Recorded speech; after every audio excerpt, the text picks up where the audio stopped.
ever since I was a kid, ang unang-unang napapansin talaga sa akin yung ilong ko. Kapag aasa rin ako, yung ilong ko agad ang unang-unang makikita. Sabi ko nga, matalino naman ako, cute naman ako somehow. Pero bakit ang lakas nila mang-asar about my nose? My insecurity grew a lot. And since then, I always wanted to have a rhinoplasty. I didn't even question the morality of it. It's as if I got fed up with all these insults. Pero I managed to deal with it for the past 35 years. Pero I guess I cannot, if I don't do anything about it, then I will just have to deal with it forever. One day, I was checking Facebook and I noticed that my friend had a rhinoplasty. And from what I remember, his nose was not that good also. And I was so surprised of how beautiful his nose is now. So I immediately messaged him and got very interested. He gave me his doctor's name, and kahit nag-work pa ako sa Singapore that time, I contacted the doctor right away. At first it was hard because I was still working in Singapore, and if I proceed with the procedure, then I will need at least 2 weeks vacation in Manila.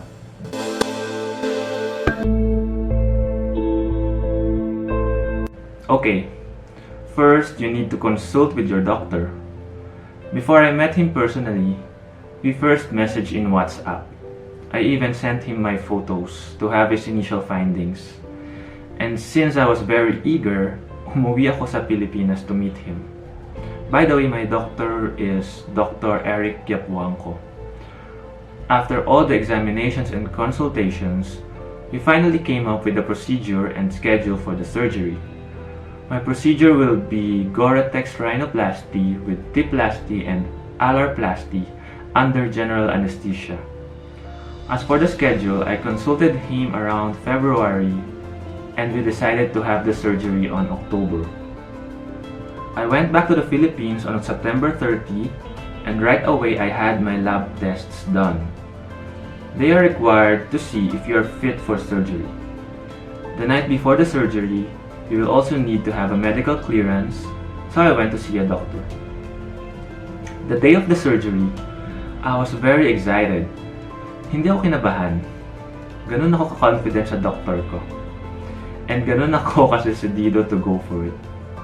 Nobody knew about it, even my mom. I wanted to surprise the world.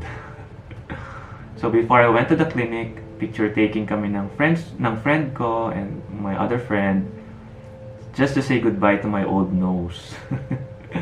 I was just very excited on that day. When I reached the clinic, I waited for my time. Then when it is time, the anesthesiologist prepared me. Then bago ako pinatulog, the doctor asked me kung may gusto ba akong gayahin na nose. He even showed me Henry Golding's nose and he said that bagay daw sa akin yung nose na yun. I showed him another picture of this Korean actor. Sabi ko, I want his nose.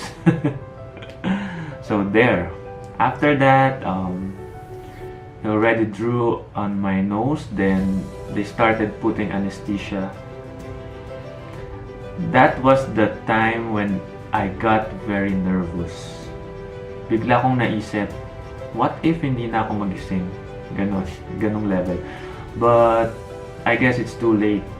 There's no turning back. And then I slept. And then I woke up 4 hours after. I was already on my recovering bed. And it was a success.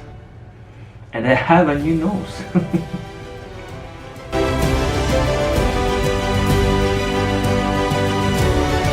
Okay, just like any major surgery, you need to be at home for the next 2 weeks, meaning no strenuous activities.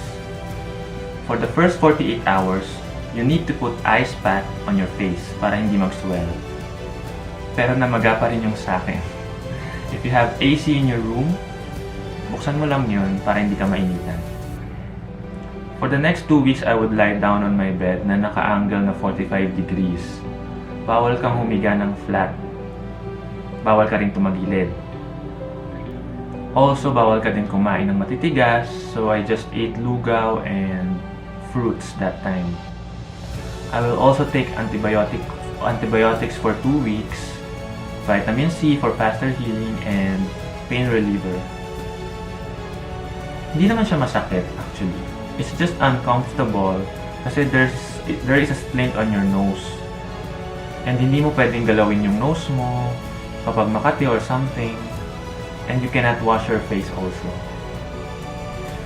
After 1 week, you need to go to the clinic para ipalinis yung nose mo. Medyo umu-okay na yung feeling, so pwede ka na maglakad-lakad ng konti. They say kailangan mo maglakad-lakad para mawala yung pamamaga ng face. Then for the second week, tatanggalin na yung splint and yung tahi sa ilong. There, makikita mo na yung result. Pero syempre, hindi pa totally kasi maga pa nga yung ilong. There are some cases na mabilis matanggal yung maga, pero for me, it took me around 1 month para mawala yung maga. After 2 weeks, you need to put a scar remover dun sa area ng tahe para mawala yung scar ng tahe. After 2 weeks, the doctor also checked my nose and he said it's good to go. Because I will be traveling abroad after.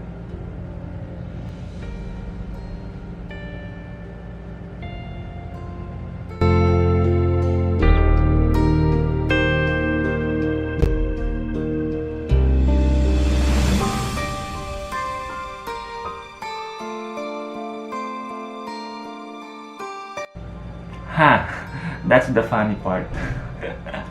A lot of mixed reactions, of course. But mostly positive.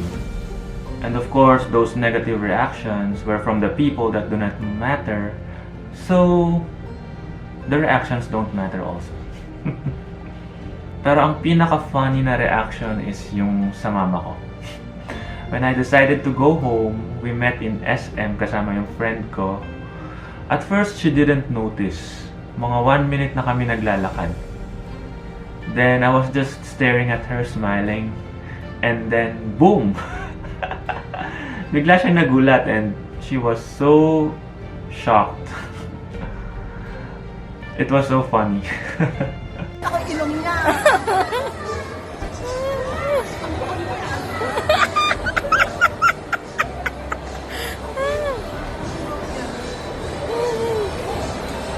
Also, when I started posting my new nose on Facebook, a lot of people messaged me and commented and asked kung anong filter daw yung gamit ko.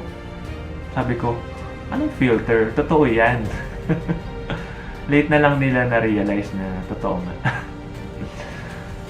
Also, one of the things I did, syempre, hinide ko yung mga old photos that emphasize my old nose. I don't know, pero I just wanted to forget. But of course, the 35 years of existence, a lot of people already know who I am. And that's what made me decide to share this story.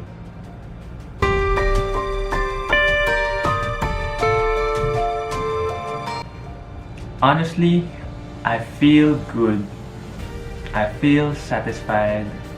Like at first I just wanted to let it pass, but now I'm sharing my story. It feels really good.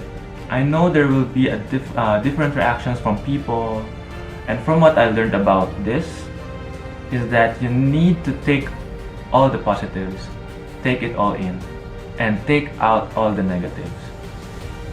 Guys, you only live once, and as far as I know, wala akong tinatapakang tao, wala akong inaagrabyadong tao, and I'm happy. I'm very happy now. So let's all live happy and be a better version of ourselves. Okay, if you think you're decided to go for it and you have the means, then just do it. You just have to deal with it wholeheartedly and no regrets.